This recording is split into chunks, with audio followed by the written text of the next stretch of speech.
Bonjour à tous et bienvenue dans la Web TV de Lyon du Cher pour la 3e édition. Donc après avoir reçu Mohamed Metoui, entraîneur en DU19, et Ibrahim Tan, responsable de la catégorie 17, j'ai le plaisir de recevoir aujourd'hui David Carnero. Bonjour David. Bonjour. Donc je vais te laisser toi-même te présenter puisque je sais que tu as beaucoup de casquettes au sein du club. Donc dis-nous un petit peu ce que tu fais, depuis combien de temps tu es là. Donc, je suis arrivé il y a 4 ans, donc c'est M. Sébastien Dulac et Mohamed Triac qui m'ont présenté le projet du club et j'ai trouvé intéressant repartir du bas et créer des jeunes pour les former pour qu'ils arrivent au plus haut niveau, donc c'est intéressant. Donc c'est pour ça que le projet sportif était bien, c'est pour ça que je suis venu. Je suis investi, donc ça fait 4 ans, on a atteint pratiquement tous les objectifs en 4 ans, sauf cette année. Pour l'instant, hein. Donc on arrive sur 3 ans bien abouti, aussi bien sur la formation des jeunes qu'on pu acquérir. Et puis en même temps, donc, je suis investi dans la section sportive, je participe aux entraînements des U9 et des U13, donc j'ai toujours un petit suivi au niveau des jeunes. Toujours avec les jeunes. Toujours. Voilà. Ta casquette principale, c'est auprès de l'équipe U15 quand même? Ma casquette principale, c'est être entraîneur adjoint des U15, épauler Fred dans l'objectif qui est. Fred, qui est donc Frédéric Monnet, qui est l'entraîneur. Voilà, Frédéric Monnet qui est entraîneur des U15 principal, Maxime qui est entraîneur de l'équipe B, avec Franck, son adjoint. Donc après, mon rôle, c'est plus de faire le lien entre la 1 et la 2. Et justement, ce groupe U15, comment il vit, comment tu les sens? Comment tu les sens au niveau de l'esprit d'équipe, l'esprit de compétition, tout ça? C'est pas forcément évident, ils viennent du 13.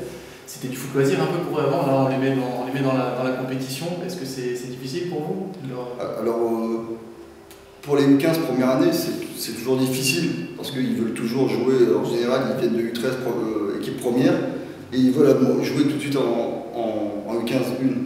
Alors que c'est vachement délicat, donc il y a toujours une petite phase d'apprentissage, donc il faut qu'ils le comprennent ces joueurs-là. Il faut qu'ils mûrissent au niveau mental aussi. Après, pour les U15 deuxième année, c'est déjà plus normal, parce qu'ils ont déjà eu cette phase d'apprentissage. Après, c'est à eux justement de prendre les U15 première année, de les faire grandir avec eux, de les faire évoluer, pour que l'année prochaine, ce sera eux les principaux intéressés pour faire grandir les U15 l'année prochaine. D'accord. Ton équipe, votre équipe U15-1 est en pleine forme, est dans une bonne dynamique. 4 succès consécutifs.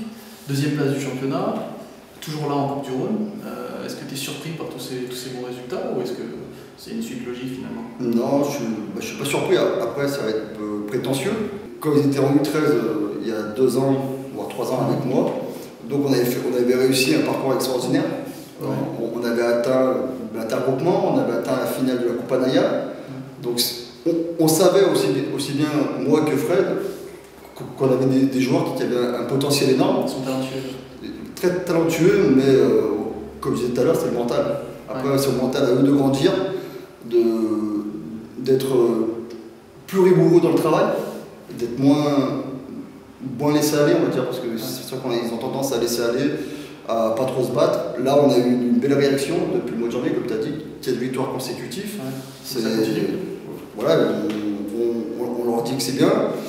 Qu'aujourd'hui on a un statut de deuxième, et il faut le garder, il faut montrer à tout le monde que ce statut on l'a pas acquis par hasard. C'est vraiment grâce à eux, grâce à Fred, qui font un excellent travail, et grâce à Maxime aussi, parce que Maxime nous fait parvenir de temps en temps 2-3 joueurs qui sont utiles. Donc voilà, donc c'est vraiment un travail de groupe en U15. D'accord. Et sur ce que tu vois, du coup, tu penses que la montée en excellence, c'est jouable cette année?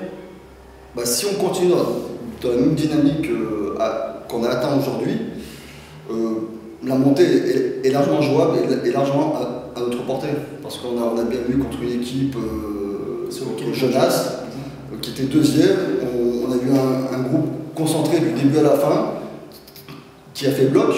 Donc c'est vachement intéressant. Après, on avait fait le même match contre Neuville. On avait fait un très bon match sérieux, complet. Donc après, c'est aux jeunes de saisir l'opportunité qu'ils ont de faire grimper cette équipe en excellence. Et en même temps, ça pourra permettre aux coachs U17 de compter sur eux pour l'année prochaine. Ouais, bien sûr. Et même en allant un peu plus loin, vous êtes encore là en coupe, est-ce qu'un doublé, gagner la promotion d'excellence et gagner la Coupe du Rhône, c'est présomptueux ou c'est quelque chose de possible finalement? Bah, ou alors tu préfères dire on se concentre plutôt sur quelque chose? Non, mais comme on a dit avec le coach, bah, le principal c'est le championnat. Après la coupe, c'est que du bonus. Donc si on peut faire le doublé, on ne va pas s'en priver. On va prendre même un grand plaisir. Et j'espère qu'on fera le doublé parce que le coach Fred Monel arrête en fin de saison. Donc j'espère que... Voilà. En tout cas, bah, bonne chance pour la suite de la saison. Merci d'avoir répondu à mes questions. Et on se retrouve le mois prochain pour la 4e édition. Merci à tous. Au revoir. Merci Bastien et à la prochaine.